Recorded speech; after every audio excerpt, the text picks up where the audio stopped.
गांव की सास के शहरी अंदाज। निधि को विकास से प्यार तो था, पर वो शादी करके उसके साथ गांव में नहीं बसना चाहती थी। मुझे गांव अच्छा लगता है, पर दिक्कत यही है कि मैं वहाँ रह नहीं पाऊंगी। मुझे वहाँ के माहौल के बारे में कुछ भी नहीं पता है। अरे माहौल में ढल जाओगी तुम, थोड़ा टाइम तो लो। और विकास गांव में ही रह के ऑर्गेनिक खेती करता है, इतना अलग काम है। और यहाँ शहर में क्या है, कितना प्रदूषण और भीड़ है यहाँ। पर विकास यहाँ आके भी तो खेती कर सकते हैं ना। अरे शहर में एक प्लॉट लेने में जिंदगी भर की कमाई चली जाती है, खेत कैसे लोगे? सोच ले निधि, विकास गांव का है, वहीं उसका काम भी है। तेरे पास कोई नौकरी भी नहीं है, ना ही तुझे कभी काम करना था। उफ़ो, मुझे कुछ समझ में नहीं आ रहा, मुझे अकेला छोड़ दो। उसी दिन निधि विकास से मिलती है। यार, मेरे सारे दोस्त यही हैं। अरे दोस्त तो गांव में भी बन सकते हैं ना निधि। गांव के लोगों से कैसे दोस्ती कर पाऊंगी? मैं भी तो गांव का हूँ, मुझसे प्यार हो सकता है तो वहाँ के लोगों से दोस्ती भी हो ही सकती है ना। अरे यार, कंफ्यूजन है बहुत। सोच लो निधि, शादी के मंडप पे छोड़ के मत जाना, वरना दोनों के परिवार की नाक कट जाएगी। अभी बोल दो, पत्रिका नहीं छपाते हैं। निधि के पास तो कोई चारा नहीं बचा। वो विकास से इतना प्यार करती है कि उसे छोड़ भी नहीं सकती। वो विकास के लिए गांव में शादी करके बसने को तैयार हो जाती है। जल्द ही दोनों की शादी हो जाती है।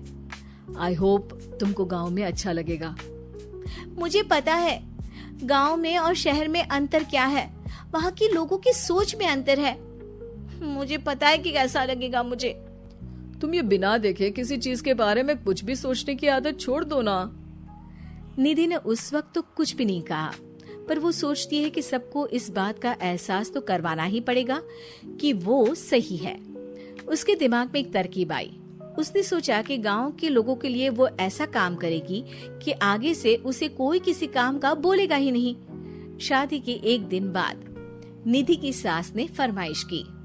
निधि बेटा, अपने हाथ से कुछ खाने का बना दे। बिल्कुल सासू माँ, थोड़ा सा रुकिए, अभी बनाती हूँ। ये सही मौका था निधि के पास ये बताने का कि गांव के लोगों और उसके रहन सहन में कितना अंतर है।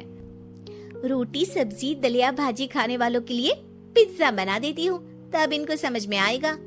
न खा पाएंगे, न कभी कुछ बनाने की बात कहेंगे। थोड़ी देर में निधि सास के लिए पिज्जा बनाकर ले आती है। ये लीजिए माँ जी, आपके लिए मैंने ये बनाया है। इसे हम शहर में पिज्जा कहते हैं, है ना बेटा? है? आपको कैसे पता कि इसे पिज्जा कहते हैं? अरे पिज्जा को पिज्जा नहीं बोलेंगे तो क्या फ्रेंच फ्राइज कहेंगे? गांव की सास से ये सारी बातें सुन के बहू चौंक जाती है, लेकिन सास एक और ऐसी बात कहती है कि बहू जिसकी उम्मीद ही नहीं कर रही होती है।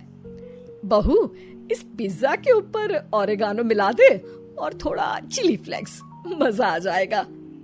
माँ जी, गांव में रह के भी आपको ये सब कैसे पता है? अरे यूट्यूब, टीवी सब खबर रखते हैं हम भी।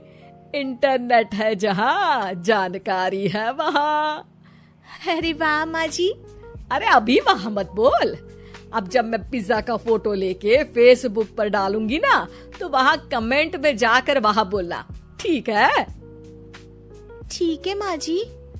अरे ठीक है माँ जी की जगह ओके मम्मी या ओके मम्मा बोल दिया करना। है? ठीक है, मतलब ओके मम्मा। निधि का तो सर ही घूम जाता है। इतना शहरी बर्ताव तो शहर में रहने वाली निधि की माँ का भी नहीं था। वो शाम को अपने पति से पूछती है, विकास, तुम्हारी मम्मी तो काफी कूल है यार। पिज्जा में क्या डालते हैं, फेसबुक पर क्या डालते हैं, सब कुछ पता है उन्हें तो। हमारे बड़े पापा के लड़के रहते हैं शहर में, बस उनके बच्चे आए थे गांव में गर्मी की छुट्टियां मनाने। उन्होंने माँ को एकदम शहरी बना दिया। उनका फेसबुक अकाउंट भी है, इंस्टाग्राम भी है और टिकटॉक बैंड हो गया, वरना वो भी बनाती थी। तभी सास वहाँ आ जाती है। अरे निधि, मैं तुझे टैग नहीं कर पा रही हूँ, जरा मेरी फ्रेंड रिक्वेस्ट एक्सेप्ट तो कर दे। निधि की गांव को लेकर जो राय थी वो अपनी सासू माँ को देख के बिल्कुल बदल जाती है। और अब निधि भी सोशल मीडिया पे अपनी सास के साथ लाइव आती है और कमेंट बाजी भी करती है, ताकि सबको पता चले कि गांव में रह के भी उसका जीवन शहर